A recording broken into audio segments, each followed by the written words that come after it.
Alrighty, one more time. This is just We the People News. Okay, educational purposes only. I'm not an attorney, not giving legal advice.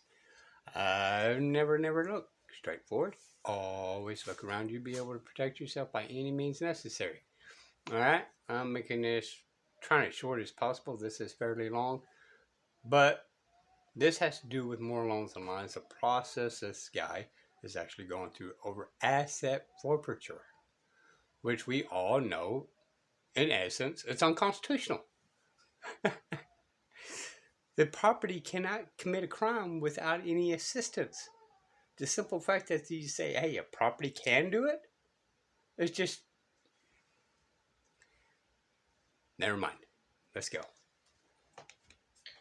And under failure to speak with candor to the court, the lawyer is commanded to give notice of contradictory case law, or what's the term? Case law that's adverse case law. If opposing counsel has not addressed it, then they're required to give the court notice. Well, they didn't give the court notice of Ex parte Young, which said they have no immunity in the Fed, and their whole answer argued immunity. So I bar-grieved the lawyers, including the interim attorney general. There are about 5 lawyers on these documents, names on it, attorney general officials, and I bar-grieved all of them. And then I filed an answer saying that this answer was absolutely ludicrous. They ought to be ashamed of themselves for producing something like this. Then, as soon as the other plaintiff finishes proofreading my motion to strike the Rule 12, I'll file that, and I want to see how they respond to it. Once I see this response, now I'm ready to file another suit and get it started. So that I've got this one about 4 months ahead of the next one. And they've shown me how to craft my next one so that I get around all the issues they bring here. So I'm not going to mention the opposition to using the Attorney General. I'll let the Attorney General either fix that or get themselves screwed. We sued a city, and the city hired an attorney for all of the city's litigants, the judge, the mayor, the prosecutor, 2 prosecutors, 2 police, and the chief of police. I hired 1 lawyer to represent all of them. Same issue. The city is paying for these guys' lawyers. Right. So I'll sting them for that. Then I filed the same suit again. And they've told me how to handle it through the first one. So the next one will be more sophisticated. Yeah, refined and sophisticated. And then I've got a third one that I'll file in Victoria County, which is a big one. Much, much bigger than these. Because I'm accusing the county of running an asset forfeiture scam. Yeah, let's chat about that right quick and update on Dr. Joe's claim. This is great.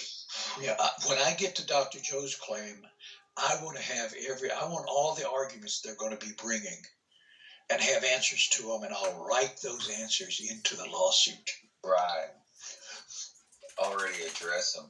What I thought was really interesting, because Doc called me up about a week or so, a couple weeks ago, I guess now, and he was kind of excited. He was like, well, there's a new twist to the whole story. And I was like, go ahead. And, since he was locked up in jail for a crime that he never committed and was later the appeals court, what was the term that they used when they dismissed his case? The court never accrued subject matter jurisdiction. But they dismissed it with what? Prejudice. Oh, no. They dismissed the case for lack of subject matter jurisdiction. But the ruling had a specific term that, he was dismissed with something, or it should have never been brought into court. There was some word he used. I forgot. I don't remember. I'm not sure what you're referring to. Well, he will. Anyhow, It doesn't matter. So they threw him in jail. They never had subject matter. He was found not guilty by like the worst case. So, but the sheriffs took his property, was holding his property, seized it as asset forfeiture, and sold it off to a person that was never guilty, never should have been. No. That's not how it happened. Oh. The airplane was seized by the Victoria County Sheriff's Department. I'm sorry, the City of Victoria Police Department. Right. So it was in their custody. Exactly. And when the court ruled that they never had subject matter jurisdiction, the district attorney sent Dr. Joe a letter saying that his property had been released. But that's not what the law requires. The law requires that she send a certified letter telling him that there will be a hearing on the release of the property, and he had to attend that hearing or show why the property should not be disposed of and why it should be released. If he didn't, the property was forfeited. Well, he never got that certified letter. And at some point, the airplane disappeared off of the airport where they had it sitting, where it had been sitting for 6 years out in the open. So they didn't protect it. And it disappeared. Now, we know where it went to, but that's not relevant to this issue. The City of Victoria had custody and control of the airplane. And they could not release custody and control of the airplane until a hearing was held and a judge ordered the release. That never happened. And then the plane disappeared. So we're alleging it disappeared from the custody of the City of Victoria Police Department. And because of that, because they never had subject matter jurisdiction from the beginning, Dr. Joe has a right to the value of the airplane, plus the value he could have received by leasing out the airplane for 6 years, which is a little over $200,000. The aircraft's worth $75,000. And they did this improperly, so we take $225,000 and $75,000 is $300,000 times 3. We want $900,000 in damages. That's all we're asking for. And then they could come to us, and I already talked to Chief of Police and ask him to ask the court to issue a sequestration order to secure the aircraft and then turn it over to Dr. Joe. And he decided not to do that, and he said that they turned it over to the district attorney. So, no, you didn't. You couldn't. So, I gave the chief opportunity so that I wouldn't have to sue him. He didn't take that opportunity, so I'm going to sue not him, but the previous chief, the one that was chief at the time, personally, and sue the city so that I can drag the city into the federal court and sue all of everybody involved with his criminal case and accuse them all of an ongoing criminal conspiracy to deny due process and an ongoing criminal conspiracy to asset forfeiture. I looked in the records, and asset forfeiture, there's a special suit they file to forfeit seized property. So I had them pull all of those suits, and I see this criminal charge against someone. They seize a bunch of assets. He forfeits the assets, and they dismiss the charges. Every single one where someone was accused of a crime, if they forfeited the asset, they dismissed the charges. Wow. But that wasn't the one I saw the most. What I saw the most were assets seized and forfeited and no charges ever filed. Whoa! Say that again. There were no charges filed. This guy's got a legal gambling establishment. They raid his establishment and find $78,000 in cash. At least that's what they reported finding. He forfeited the cash, and they never filed charges against him. What does that sound like? Almost money laundering if they're able to. That's exactly what that sounds like. I got half a dozen illegal gambling establishments in the county, and I'm making a couple million a month. And I called the sheriff every once in a while. I said, if you'll go down to this establishment, you'll find a whole stack of cash down there. You can forfeit. You can seize. And then he forfeits it. They never file any charges against him. Well, you can't forfeit property unless the person has been convicted. Oh. A person not convicted can't forfeit. Oh, wait. So all these people that got asset forfeiture, and they never were charged with a crime or convicted of a crime, and the state still took their shit, then the state had no right to it to begin with. Right. In Dr. Joe's case, Let's pause it right there for sit and think about this of all over the United States. Just the one simple thing. Just the one simple thing, y'all. And not a single attorney has come up with this. Just saying. It takes an actual non-attorney to figure this out by researching the law and the codes and the statutes and rules and regulations to hold them in a box. Just saying. Just saying, people. Sit and think about that for a second. Request for seizure said that Dr. Joe was that under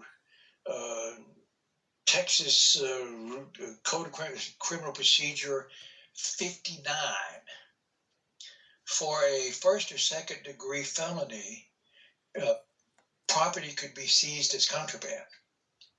And they charged Dr. Joe with a third degree felony and asked the court to authorize seizure. On the face of the document, seizure was forbidden, and the court granted it. This is asset forfeiture scam, and they're doing it. And when a court seizes funds, if the funds are forfeited, then the court that prosecutes it keeps the entire amount that goes into their budget. Wow. Yes. So this was going to be the big one. So I'm going to run 2 by them first to get all their arguments and issues. So when I file the third one, I'm ready for them. The only issue I'll have to address is asset forfeiture. You know, that, because I remember when we were talking, you were down there in Victoria kind of snooping around. You was kind of getting a bad feeling. And then bringing up some of these asset forfeiture scenario cases, such as these little gambling things, that does sound 100% like money laundering. Yes.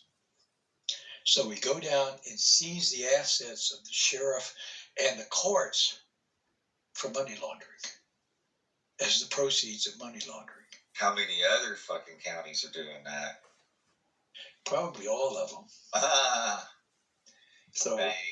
I will check in the county I live in, because I'm going to file suit here and add that to it. Because I have someone I'm going to add to the suit. They confiscated a pistol from him, and now the pistol's disappeared. So that gives us access to asset forfeiture as a claim. And I'll do it here and get all their arguments so that when I go to Victoria County, I'm ready for them. But point of all of this is, guys, we're the most powerful people in the state. If the government is not following the rules, We have incredible power to change that. So if you're listening to me and you haven't filed suit against state officials for denying you your rights, then you deserve what you got. You helped create this mess. I agree. In Romeo and Juliet, the last scene, the prince says, Capulet Montague. I forget exactly what he said about their fighting with each other and lost their children.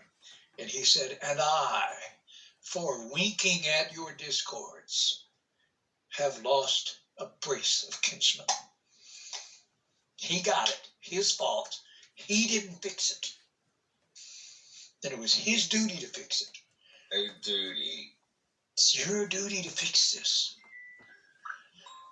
Well, So, and people say, oh, there's nothing I can do. I'm just one person. It's like, well, one person, you're taking the advice from a lot of these professionals. These are the same professionals that threw you under the bus all through COVID and still doing it. So. Yeah, I'm just one person. That's what makes you so powerful.